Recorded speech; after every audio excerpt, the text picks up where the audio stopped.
So you might be in a weird situation where Instagram is just not creating your account, or it's not allowing you to create an account on your particular iPhone or Android, whatever you have. Now, this can happen for a few different reasons. The very first thing I'd recommend doing, though, for the most part, is actually to go through and essentially update your Instagram application. So just go through inside of your App Store. So open up your App Store just like this. Click on the search bar in the bottom right. And what you're going to want to do is just type in Instagram.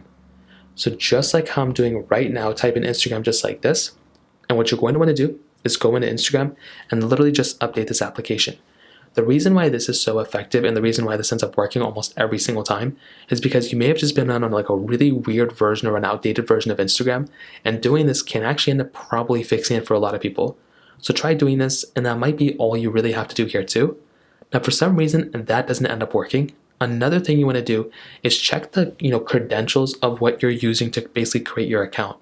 If you're using an email that's already used, or if you're using an email that was banned, or other information like a phone number that was banned, that can be a big reason why your account is being just not able to go and create an account. Basically, it's essentially because your account was banned.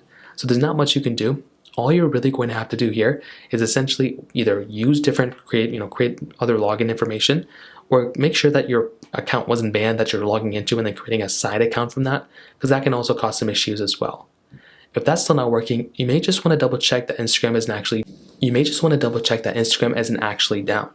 Now you can do this by making your way over to a website like either downdetector.com or is it downrightnow.com, like one of these types of websites, which will basically tell you what's up and down.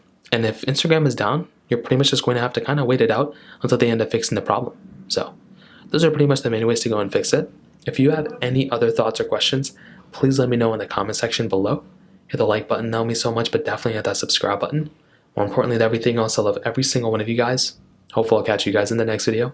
Peace out till then.